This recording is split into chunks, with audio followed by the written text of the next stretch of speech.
बाबू का ये जुमला पैकेज असल में जीरो पैकेज निकला, झूठ का पुलिंदा और बरगलाने का बवंडर निकला। 5 साल में 1,25,000 करोड़ के इस पैकेज में से जानिए और चौंकिए मत, केवल 1559 करोड़ का काम ही पूरा हो पाया है। I will repeat my self, मैं फिर दोहराऊंगा। 5 वर्षों में 1,25,000 करोड़ के इस पैकेज में से केवल 1559 करोड़ का काम ही जदयू भाजपा की प्रांतीय और दिल्ली सरकार कर पाई है। गृह मंत्री अमित शाह जी ने आज कह दिया कि बिहार में तो विकास और तरक्की इस 1.25 लाख करोड़ के पैकेज से हुई है। झूठों के सरदारों की ये सफेद झूठ देख बिहार की बदहाली का अंदाजा लगाया जा सकता है और इसकी कुछ तफसील आपको हम देंगे। सड़क परियोजनाओं का सच, मोदी जी के इस पैकेज में सबसे बड़ा हिस्सा 54,713 करोड़ रुपया नेशनल हाईवे निर्माण, गंगा, सोन और कोसी नदी पर पुल का निर्माण और 12 रेलवे ओवरब्रिज इसमें शामिल थे।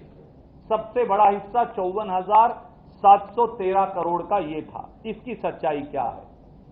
भारत सरकार के सड़क परिवहन एवं राजमार्ग मंत्रालय ने एक चौंकाने वाला खुलासा किया और बताया कि पैकेज में जो 44 राष्ट्रीय राजमार्ग थे उनमें से 5 सालों में 27 पर काम पूरा ही नहीं हुआ, यानी प्रगति हुई ही नहीं, और 17 परियोजनाओं की डीपीआर तक भी बना नहीं सके, यानी वो बच्चा पैदा ही नहीं हुआ।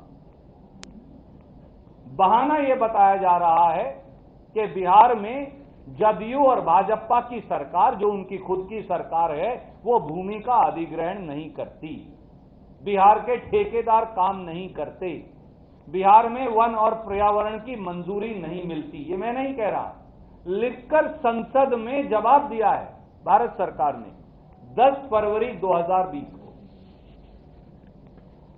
इसका मतलब यह हुआ कि सड़क परिवहन और राजमार्ग मंत्रालय की 50,711 करोड़ 70 लाख की इन परियोजनाओं में से केवल 1559 करोड़ की परियोजनाएं 5 वर्षों में पूरी हुई हैं। ये भारत सरकार ने संसद में जवाब दिया। और हमने क्या किया कि जो काम शुरू ही नहीं हुए या खत्म कर दिए उनकी एक सूची बनवा दी आपके लिए, हम आपको ये जारी कर रहे हैं। 27,000 करोड़ रुपए की तो यही सूची है, यानी जो बच्चा पैदा ही नहीं हुआ या फिर पैदा होने से पहले ही गर्भ में तरक्की के बच्चे को मार दिया, वो ये सूची है। ये हम आपको जारी कर रहे हैं अलग से। इसी तरह नदी संपर्क पुल परियोजनाओं का पाखंड भी देख लीजिए। प्रमुख नदियों पर संपर्कता सुनिश्चित करने वाले प्रोजेक्ट्स में मनिहारी से झारखंड में साहिबगंज को जोड़ने वाले गंगा नदी पुल निर्माण की 2000 करोड़ की परियोजना को मोदी जी ने चुपचाप ठंडे बस्ते में डाल दिया, खारिज कर दिया, बनेगा ही नहीं। इसी प्रकार गंगा नदी के ऊपर विक्रमशिला पुल के समानांतर 2000 करोड़ रुपए के पुल निर्माण परियोजना की डीपीआर ही 5 साल में तैयार नहीं हुई। 5 साल में तो डीपीआर तैयार नहीं हुई, शायद अगले 50 साल में पूरा हो जाए।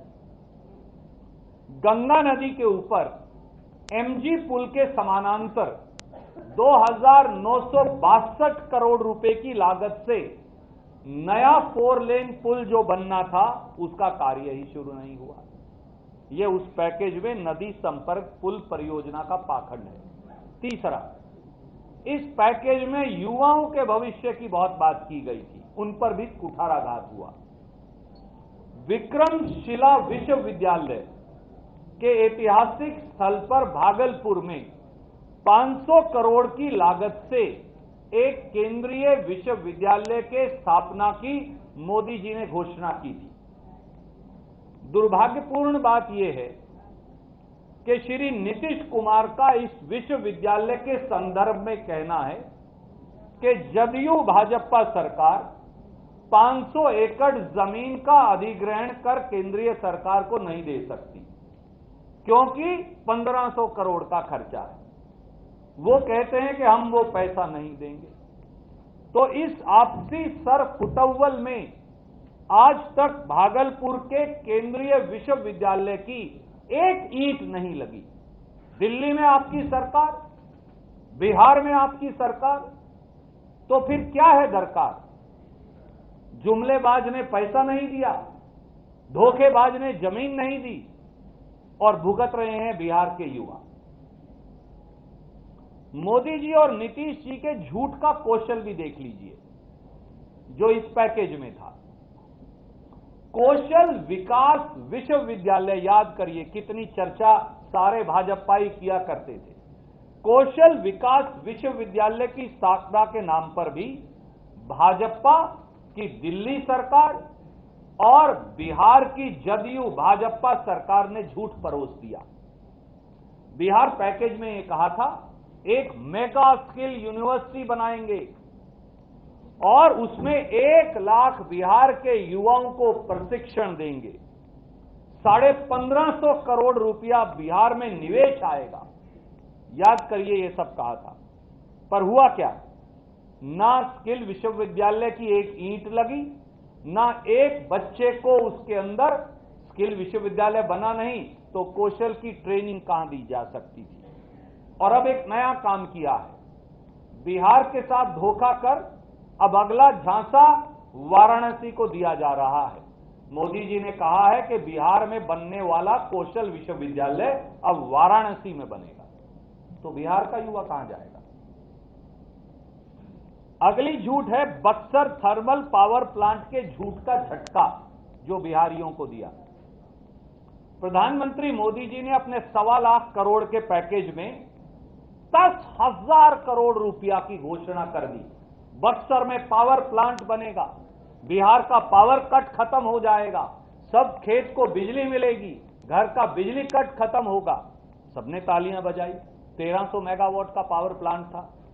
ये बताना भूल गए कि इस पावर प्लांट की प्रस्तावना और एमओयू कांग्रेस की यूपीए सरकार ने 2013 में सतलुज जल विद्युत निगम लिमिटेड और Bihar state power company limited के बीच की थी, और पश्चिम बंगाल की बीरभूम से इस बिजली घर के लिए कोल ब्लॉक भी कांग्रेस की सरकार ने दे रखा था।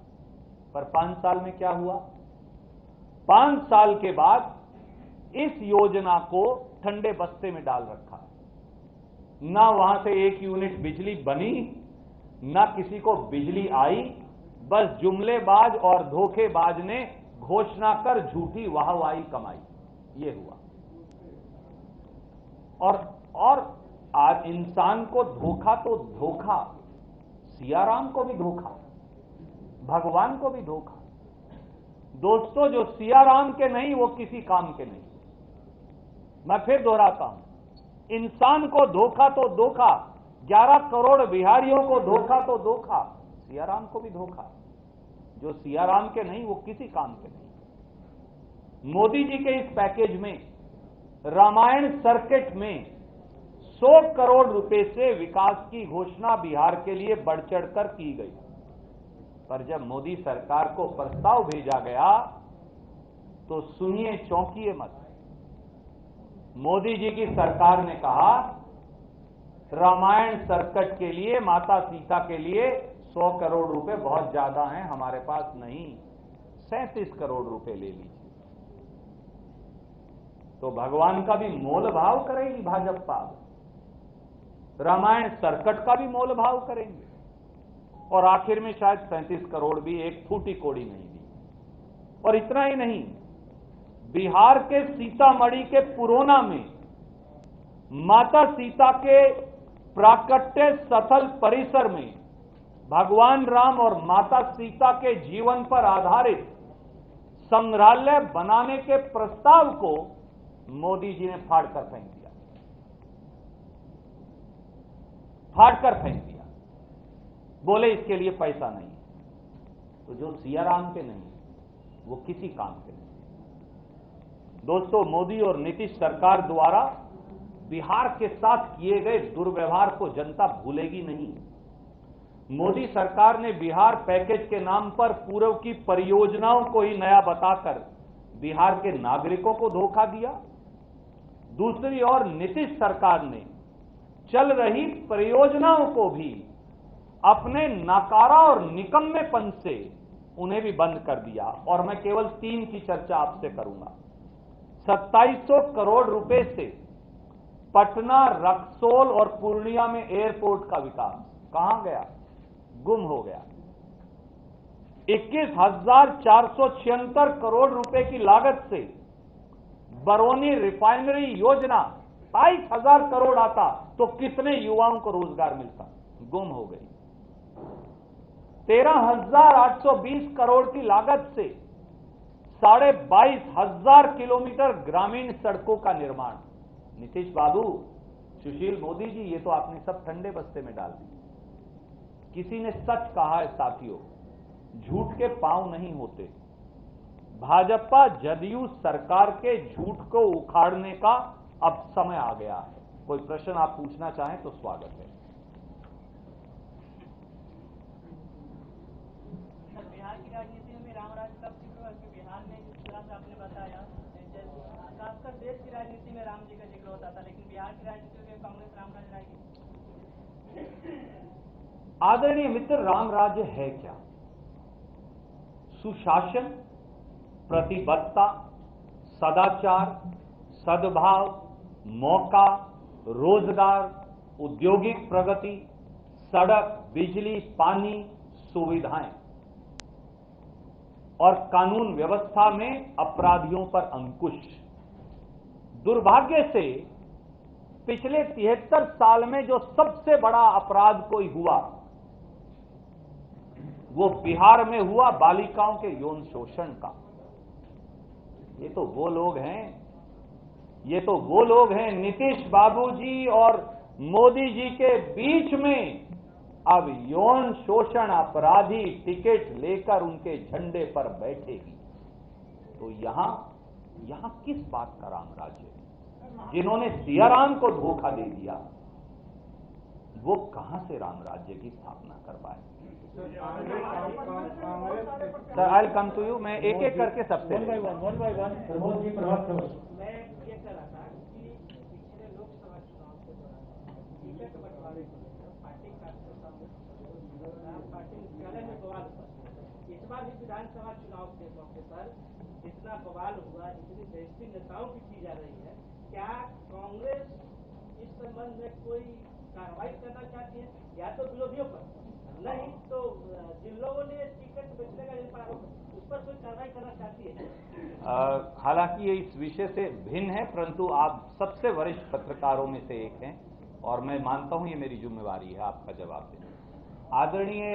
आदरणीय साथी, आपने चर्चा की संसदीय चुनाव की, पर इस बार आपने देखा होगा पहले दिन से ही हम सब सदाकत आश्रम में बैठे हैं, वहां तो कोई बवाल नहीं। एक बात सच है, राजनीतिक दलों में 10 व्यक्ति टिकटार्थी हैं, एक साथी को टिकट मिलेगी। 9 साथी अपने आप को ये मानेंगे कि शायद उनके साथ संपूर्ण न्याय नहीं हुआ। कई जगह ये सच भी हो सकता है, कोई ये मानता हो, मिश्रा जी ये मान सकते हैं कि वो संजीव जी से अधिक योग्य हैं, इसमें कोई बुराई नहीं। प्रजातंत्र में प्रतिस्पर्धा ही सबसे सुखद संदेश है अच्छे प्रजातंत्र का। उस प्रतिस्पर्धा को आप झगड़ा ना माने। मेरे ख्याल से पिछले 4 दिन में शक्ति सिंह गोहिल जी ने और मैंने 150, 200, 300 साथियों से बात की है जो किसी वजह से विचलित थे और उनमें से एक साथी भी पार्टी छोड़कर नहीं गया। सबने उम्मीदवार की मदद का निर्णय लिया। तो इसलिए मुझे लगता है कि अगर हमारे पास काफी लोग हैं तो वो ये दिखाता है कि प्रजातंत्र में प्रतिस्पर्धा की दौड़ में कांग्रेस आगे है। और अगर हमारे परिवार का कोई सदस्य नाराज हो गया, उसे अधिकार है, हमसे गुस्सा होने का अधिकार है, कभी कभी ऊंची आवाज में बोलने का भी अधिकार है, उन्हें उत्तेजना का भी अधिकार है। ये मोदी जी और अमित शाह जी की पार्टी नहीं कि बाहर निकाल दिए जाओगे। हम उनकी उत्तेजना और पीड़ा को सुनेंगे, आत्मसात करेंगे और प्रयास करेंगे कि उन्हें आगे मौका मिले। सर, एक सवाल ये अभी चुनाव के दौरान उठ रहा है और विरोधी की ये बात कर रहे हैं कि कांग्रेस ने अब तक अपनी प्रदेश की कार्यकारिणी कमेटी तक नहीं जो पार्टी गठित कर पाई वो पार्टी, और भाकपा माले जैसे उग्रवादी विचारधाराओं को लेकर चलने वाली पार्टी के साथ जुड़ करके, और राजद जैसे पार्टी का लघु बनने का आरोप तो कांग्रेस को 25 सालों से लग रहा है और उसके नतीजे भी सामने आते रहे। ऐसे में आप कैसे कांग्रेस को यहाँ देखते हैं? एक्चुअली आपने 3 सवाल पूछे, पर मैं कोशिश करूंगा कि उनको जोड़कर जवाब दूं।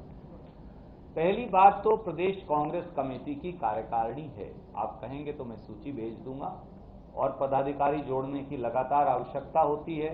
हमने इस बार भी कई कमेटियां बनाई, बहुत सारे साथियों को मौका दिया।